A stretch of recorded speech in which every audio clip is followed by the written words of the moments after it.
नमस्कार दोस्तों study online 24 में आपका स्वागत है।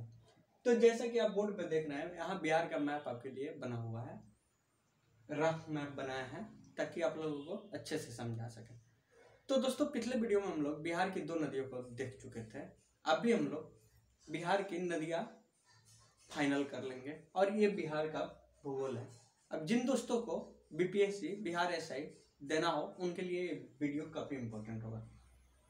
तो आइए शुरुआत करते हैं। सबसे पहले हम लोग बिहार का मैप देखते हैं। यहाँ मैंने रफ मैप बनाया है आपके लिए और इस मैप में दोस्तों यहाँ मैंने गंगा नदी को डिनोट किया है, गंगा नदी को। तो गंगा नदी के ऊपर का साइड जो होता है उत्तरी भाग कहलाता है, यानी उत्तरी दिशा होता है, और ये दक्षिणी भाग होता है। यानी गंगा नदी का 2 साइड बनता है, दक्षिणी साइड और उत्तरी साइड। अब यहाँ जो दोस्तों है बीच से गंगा नदी निकलती है हमारे, तो ये गंगा नदी को मैंने डिनोट कर दिया। फिर आपका उत्तर में जो है यानी उत्तरी नदियां कौन सी है जो उत्तर की तरफ से आगे मिलती है। तो दोस्तों सबसे पहले घाघरा मिलती है उत्तर की तरफ से, तो ये आपको ध्यान में रखना है। और घाघरा जो है दोस्तों यूपी में इसको सरयू नदी के नाम से जानते हैं। तो आपको ये ध्यान रखना है। आप भी एक रफ बिहार का मैप बना लीजिए ताकि आपको समझने में आसानी हो। तो सबसे पहले जो घाघरा नदी मिलती है कहाँ से मिलती है, तो दोस्तों यूपी में मिलती है। तो ये चीज आपको ध्यान में रखना है कि सॉरी यूपी से आती है, घाघरा नदी यूपी से आती है और ये सरयू नदी के नाम से जानी जाती है। बिहार में आके इसको हम घाघरा नदी बोलते हैं। फिर है दोस्तों हमारा गंडक, यानी उसके बाद जो आती है दोस्तों पश्चिमी चंपारण होते हुए गंडक नदी आती है, ये हो गया। फिर उसके बाद जो आती है दोस्तों बूढ़ी गंडक। बूढ़ी गंडक के बाद दोस्तों उत्तर की जो नदी है प्रमुख नदी उसमें कोसी है, और कोसी को सप्तकोशी के नाम से भी जाना जाता है। और कोसी नदी का पुराना नाम आपको ध्यान रखना है कौशिकी, यानी कोसी नदी का पुराना नाम है कौशिकी, और इसको सप्तकोशी के भी नाम से जाना जाता है क्योंकि इसमें 7 धाराएं मिलती है, यानी 7 धाराओं के मिलने से बनता है। ये 7 धाराएं मैं आपको बाद में बता दूंगा। अभी पहले हम लोग यहाँ एक रफ मैप देखते हैं।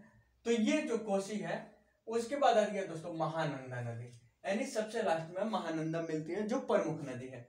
तो यहाँ आपको ध्यान रखना है 1 2 3 4 5, ये 5 प्रमुख नदियां हैं जो उत्तर से आके मिलती हैं, जिसमें आपको घाघरा ध्यान रखना है, गंडक रखना है, बूढ़ी गंडक, कोसी और महानदी रखना है। और फिर नीचे जब दक्षिण में हम आते हैं, दक्षिण में तो इधर मिलती है दोस्तों करमनासा, और करमनासा को दोस्तों अपवित्र नदी के नाम से जाना जाता है। तो आपको ध्यान रखना है कि करमनासा को किस नाम से जाना जाता है, अपवित्र। और कोसी को दोस्तों शोक नदी कहा जाता है क्योंकि ये नदी अपना मार्ग बदलने के लिए विख्यात है, यानी कोसी नदी मार्ग बदलने के लिए विख्यात है, इसलिए उसको हम लोग बिहार की शोक नदी के नाम से जानते हैं, और करमनासा को दोस्तों अपवित्र नदी के नाम से जानते हैं। फिर नेक्स्ट हमारा है सोन नदी। तो दोस्तों सोन नदी भी दक्षिण की नदियां हैं, पुनपुन है। पुनपुन को भी आपको ध्यान में रखना है कि ये गंगा के समानांतर कुछ दूर बहती है, यानी गंगा के समानांतर बहती है। तो आपको यह ध्यान रखना है, क्वेश्चन बन सकता है कि बिहार की कौन सी नदी है जो गंगा के समानांतर कुछ किलोमीटर तक बहती है। तो आपको पुनपुन ध्यान रखना है कि पुनपुन जो है गंगा के समानांतर कुछ किलोमीटर तक बहती है। फिर है फल्गु नदी, जिसको निरंजना नदी के नाम से जानते हैं, जहां भगवान बुद्ध को ज्ञान की प्राप्ति हुई थी। फिर उसके बाद है कोयल नदी और उत्तरी कोयल नदी। तो ये दोस्तों बिहार की कुछ प्रमुख नदियां हैं जिनको हम लोग मैप के द्वारा देखें। आपको प्रमुख नदियां उत्तरी जो बिहार है उसमें आपको 5 ध्यान रखना है, घाघरा, गंडक, बूढ़ी गंडक, कोसी, महानंदा। और दक्षिणी बिहार में प्रथम है करमनासा, फिर सोन, फिर पुनपुन, फिर फल्गु, फिर कोयल और उत्तरी कोयल, यानी इधर 6 नदियां इंपॉर्टेंट है जो आपको ध्यान रखना है। और मैंने मेन बता दिया कि करमनासा को अपवित्र नदी के नाम से जानते हैं। कोसी नदी का पुराना नाम है कौशिकी, और इसको सप्तकोशी भी कहा जाता है क्योंकि इसकी 7 धाराएं होती है। और पुनपुन जो है गंगा के समानांतर बहती है कुछ किलोमीटर तक। तो ये क्वेश्चन आपके लिए इंपॉर्टेंट हो सकता है। और बिहार में आपका जो भी एग्जाम होता है दोस्तों उसमें नदी से रिलेटेड एक क्वेश्चन जरूर रहता है। तो सप्तकोशी का धारा मैं आपको बता दूं तो आप लोग इसको लिख सकते हैं। एक में इंद्रावती लिखिए, एक में इंद्रावती होगा, फिर सन कोस्की होगा, दो में सन कोस्की लिख लीजिए, इंद्रावती आप लोग भी जल्दी जल्दी लिख लीजिए, दो में सन कोस्की, सन कोसी, तीन में आपका हो जाएगा ताम कोसी, ताम कोसी,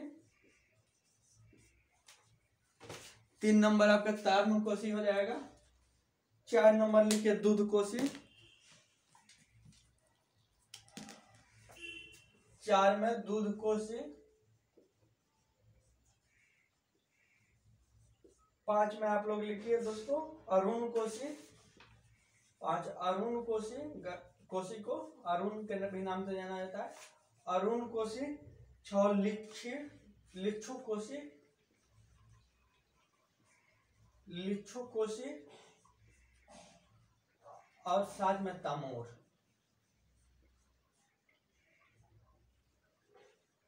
तो ये कोसी की 7 धाराएं हैं, 7 धाराएं हैं।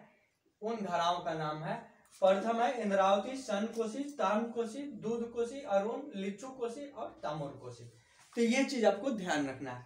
फिर हम लोग आते हैं बिहार की नदियां तथा गंगा में मिलन स्थान। तो बिहार की जो नदियां है यहाँ दोस्तों, मैंने क्रमनाशा को लिया है, प्रमुख नदी है। तो ये चौसा के निकट गंगा से मिलती है, यानी इसको आप लोग लिख लीजिए कि चौसा के निकट गंगा से मिलती है। तो चौसा के निकट दोस्तों गंगा से मिलती है। फिर नेक्स्ट है छपरा। छपरा जो है दोस्तों गंगा यमुना का संगम होता है, गंगा और घाघरा का संगम, सरयू का संगम होता है, थोड़ा सा मिस्टेक हो जाता है, गंगा और सरयू का संगम होता है ये। तो क्रमनाशा चौसा आपको पता है बक्सर में है, जहां शेरशाह और हुमायूं के बीच युद्ध हुआ था। फिर कोसी जो है दोस्तों, कोसी जो मिलती है, कोसी कहाँ पे मिलती है? तो ये दोस्तों कोसी का दोस्तों एक मिनट बताता हूं। कोसी का मिलन स्थान जो है दोस्तों कुर्सेला के समीप है। तो इसको आप लोग ध्यान रखेंगे, कुर्सेला, कुर्सेला के समीप गंगा से मिलती है, इंपॉर्टेंट है। कोसी काफी VVI है, पूछा जा सकता है। फिर है दोस्तों पुनपुन। पुनपुन जो कहाँ मिलती है? तो दोस्तों फतुहा के समीप मिलती है, फतुहा के समीप, जो पटना जिला में पड़ता है। तो फतुहा के समीप पुनपुन नदी जो है गंगा में मिलती है, और ये समानांतर बहती है, जो मैंने आपको साइड में बता दिया है। फिर है दोस्तों हमारा किउल। किउल नदी है सूर्य गाढ़ा के समीप, काफी इंपॉर्टेंट है, सूर्य गाढ़ा के समीप किउल नदी मिलती है। फिर हमारा नेक्स्ट है सोन नदी। तो दोस्तों सोन नदी कहाँ मिलती है? तो सोन नदी दोस्तों मिलती है आपको मनेर के समीप। तो ये आपको ध्यान में रखना है कि मनेर के समीप सोन नदी मिलती है गंगा में। फिर नेक्स्ट है दोस्तों फल्गु। तो फल्गु नदी बाढ़ के ताल क्षेत्र के समीप मिलती है, यानी बाढ़ जो है क्षेत्र है के ताल क्षेत्र के समीप मिलती है, यानी ये एक टाइप का चौवर है, यहाँ पानी लग जाता है नदियों का। तो ये आपको कुछ प्रमुख नदियों के मिलन स्थान हो गए, जैसे क्रमनाशा आपको चौसा के निकट बक्सर, छपरा गंगा सरयू, कोसी कुर्सेला, पुनपुन फतुहा के समीप। फिर आपका क्यूल नदी है सूर्यगढ़ा के समीप, ये सारे इंपॉर्टेंट आप लगा लीजिए। सोन मनेर के समीप मिलते हैं, फल्गु बाढ़ के ताल के समीप। तो ये आपका हो गया। फिर हम लोग देखते हैं कि नदियां जिनके किनारे जो शहर बसे हैं बिहार के। तो छपरा जो शहर बसा है दोस्तों गंगा और सरयू के किनारे बसा है, यानी बिहार में इसको घाघरा के नाम से जानते हैं, और फिर सरयू नदी को यूपी में जाना जाता है। फिर हाजीपुर जो है दोस्तों, हाजीपुर गंडक नदी के किनारे है। किस नदी के किनारे है? गंडक। सोनपुर भी दोस्तों गंडक नदी के किनारे है। फतुहा मैंने आपको बताया कि फतुहा के समीप जो है दोस्तों पुनपुन नदी मिलती है, तो फतुहा में ही पुनपुन नदी मिलती है, ये आपको ध्यान रखना। फिर खगड़िया काफी इंपॉर्टेंट है, बूढ़ी गंडक है। समस्तीपुर, मुजफ्फरपुर और बेतिया, ये 4 जगह जो मैंने आपको बताया, खगड़िया, समस्तीपुर, मुजफ्फरपुर और बेतिया, ये चारों बूढ़ी गंडक में मिलते हैं। फिर गया। गया जो है दोस्तों फल्गु नदी या निरंजना नदी के तट पर बसा है। दरभंगा जो है दोस्तों बागमती के जगह पे बसा है, और जहानाबाद दारधा नदी पे है। तो आपको ध्यान में रखना है कि जहानाबाद कहाँ बसा है? तो दारधा नदी के तट पे बसा है, ये काफी इंपॉर्टेंट है। तो इस प्रकार दोस्तों हम लोग नदियों के किनारे बसे बिहार के प्रमुख शहर, बिहार की प्रमुख नदियों और उनके मिलन स्थल, और यहाँ मैप से हम लोग देख लिए कि उत्तर से कौन कौन सी नदियां गंगा में मिलती है और दक्षिण से कौन कौन सी नदियां गंगा में मिलती है, और उनसे जुड़े कुछ महत्वपूर्ण फैक्ट्स भी हम लोग देख लिए। इंद्रावती नदी, ये जो मैंने आपको बताया, ये कोसी की जो है 7 धाराएं हैं। तो ये आपका क्लियर हो गया। फिर दोस्तों यहाँ कभी कभी पूछ दिया जाए कि कौन कौन सी नदी कहाँ से निकलती है, तो अभी तो यहाँ स्पेस नहीं है, तो इसको आप लोग लिख सकते हैं। या हाँ, एक चीज और आपको दोस्तों बताना है कि पुनपुन नदी जो है इसकी कितनी है, तो 200 किलोमीटर बहती है, यानी बिहार में 200 किलोमीटर लंबाई है। गंगा का तो सबको पता है दोस्तों, आपको गंगा की 445 किलोमीटर है। तो ये सारे जो इम्पोर्टेंट फैक्ट है आप लोग एक बार देख लीजिएगा अपने बुक में। हाजीपुर का दोस्तों गंडक का लिख लीजिए, गंडक का 260 किलोमीटर है। तो ये कुछ मैंने महत्वपूर्ण यहाँ भी बता दिया। और एक वीडियो पहले से अपलोड हुआ है जिसमें जो नदियां है कहाँ से निकलती है और कितनी किलोमीटर लंबाई है और उसका जल ग्रहण क्षेत्र, तो ये चीज मैंने पहले करवा दिया है, तो उसको आप लोग प्ले लिस्ट में जाकर वहां से देख सकते हैं। तो दोस्तों वीडियो कैसा लगा आप लोग कमेंट करके जरूर बताइएगा, और अपने दोस्तों को अधिक से अधिक शेयर कीजिए ताकि हमें भी वीडियो बनाने के लिए मोटिवेशन मिले। यहाँ दोस्तों आपको बीपीएससी और बिहार एसआई या अदर कॉम्पिटिटिव एग्जाम के लिए अच्छे से तैयारी कराया जाता है। आप नोट्स भी बना सकते हैं और स्क्रीनशॉट भी ले सकते हैं। धन्यवाद दोस्तों।